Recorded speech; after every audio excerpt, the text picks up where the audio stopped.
নমস্কার বন্ধুরা, ভালোবাসার রান্নাঘরে সবাইকে স্বাগত জানাই।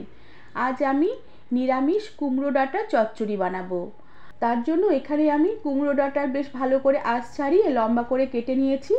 আমি শুধু ডাঁটাগুলোই নিয়েছি, পাতাগুলো নেইনি। আর সাথে থোড়ের আঁশ ছাড়িয়ে নিয়ে পাতলা করে কেটে নিয়েছি। আর আছে সিম, আর তার সাথে আছে মূলো আর পেঁপে। আর তার সাথে নিয়েছি অর্ধেকটা সেদ্ধ আলু। আমি যেহেতু বেগুন দেবো না, তাই একটু তরকারিটা মাখা মাখা করার জন্য সেদ্ধ আলু নিয়েছি। এবার কড়াতে পরিমাণ মতন তেল গরম করে নিয়ে তেলে আমি বেশ খানিকটা কালো জিরে ফোড়ন দিয়ে দিলাম। এবার কালো জিরে তেলে কিছুক্ষণ একটু নেড়ে চেড়ে নেব। কালো জিরের খুব ভালো একটি সুঘ্রাণ বেরালে সেদ্ধ আলু ছাড়া সমস্ত সবজিগুলোকে দিয়ে দিলাম। আমি সবজিগুলোকে বেশ ভালো করে ধুয়ে নিয়ে জল বেশ ভালো করে ঝরিয়ে নিয়েছি। এবার সবজিগুলোতে দিয়ে দিলাম পরিমাণ মতো নুন আর পরিমাণ মতন হলুদ গুঁড়ো। এবার এই সমস্ত সবজিগুলোকে তেলে কিছুক্ষণ হালকা করে নেড়ে চেড়ে একটু ভাজা ভাজা করে নেব। আর কিছুক্ষণ সবজিগুলোকে নেড়ে চেড়ে নিয়ে গ্যাসের আঁচ কমিয়ে দিয়ে ঢাকা দিয়ে রেখে কিছুক্ষণ এভাবে রান্না করব। এতে সবজিগুলো তাড়াতাড়ি মজে আসবে আর তাড়াতাড়ি করে একটু ভাজা ভাজা হবে। আর ততক্ষণে আমি এই চচ্চড়ির জন্য একটু মশলা বানিয়ে নেব। এর জন্য 1 চামচ নিয়ে নিলাম পোস্তর দানা, আর তার সাথে নিয়ে নিলাম 1 চামচের মতন বড় দানার কালো সর্ষে। বড় দানার কালো সর্ষেগুলো বাটলে দিতে হয় না। আর তার সাথে নিয়ে নিলাম বেশ খানিকটা শুকনো নারকেল গুঁড়ো, আর ঝালের জন্য 3-4টে কাঁচা লঙ্কা নিলাম, আর সাথে সামান্য পরিমাণে একটু নুন দিলাম।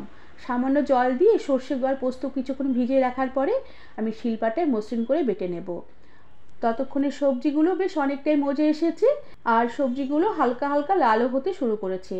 এবার সবজিগুলোকে আরও কিছুক্ষণ একটু নেড়ে চেড়ে আরও একটু ভাজা ভাজা করে নিয়ে আমি যে মশলাটা বেটে রেখেছিলাম সর্ষে পোস্ত, সেই মশলাটাকে দিয়ে দিলাম। এবার এই মশলা সবজির সাথে বেশ ভালো করে নেড়ে চেড়ে আমি মিশিয়ে নেব। আর এভাবে কিছুক্ষণ নেড়ে চেড়ে মশলা সবজি ভালো করে নেড়ে চেড়ে মিশিয়ে নেবার পরে আমি যে আলু সেদ্ধ রেখেছিলাম সেই সেদ্ধ আলুটা ভেঙে ভেঙে এবার সবজিতে দিয়ে দিলাম।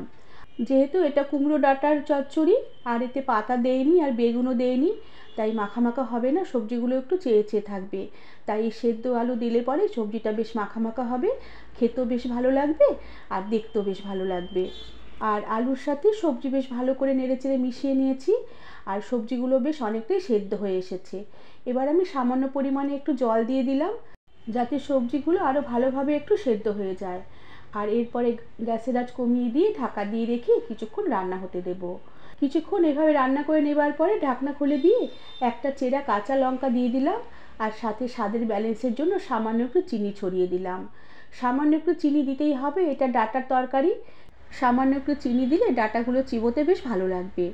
এবার আবারও ঢাকা দিয়ে রেখে কিছুক্ষণ রান্না করে নেব, যতক্ষণ না সবজিগুলো বেশ ভালোভাবে সেদ্ধ হয়ে যায় আর একটু মাখা মাখা হয়ে আসে। কিছুক্ষণ পরে ঢাকনা খুলে দিলাম। সবজির জল বেশ অনেকটাই শুকিয়ে এসেছে আর সবজিগুলো বেশ ভালোভাবে সেদ্ধ হয়ে গেছে। এবার বেশ ভালো করে নেড়ে চেড়ে মিশিয়ে নিয়ে গ্যাসের আঁচ বন্ধ করে দেব। আর গ্যাসের আঁচ বন্ধ করে দিয়ে উপর থেকে সবশেষে 1 চামচের মতন কাঁচা সর্ষের তেল আমি ছড়িয়ে দেব। এই সর্ষে বাটা দিয়ে কুমড়ো চচ্চড়ি রান্নাতে শেষে যদি একটু কাঁচা সর্ষের তেল দেওয়া যায়, এর গন্ধটা বেশ অনেকটাই ভালো লাগবে। এবার আর একটু নেড়ে চেড়ে মিশিয়ে নিয়ে আমি ঢাকা দিয়ে রেখে কিছুক্ষণের জন্য স্ট্যান্ডিং টাইমে রেখে দেওয়ার পরে সার্ভ করে দেব। বন্ধুরা, এভাবে একবার নিরামিষ দিনে কুমড়ো ডাঁটা নিরামিষ চচ্চড়ি তোমরা বানিয়ে দেখো, খেতে ভীষণ ভালো লাগবে। আর রেসিপিটি তোমাদের ভালো লাগলে একটি লাইক, শেয়ার আর সাবস্ক্রাইব করে দেওয়ার অনুরোধ রইল। আজ তাহলে আসি, পরে আবার একটি নতুন রেসিপি নিয়ে দেখা হবে। ধন্যবাদ বন্ধুরা।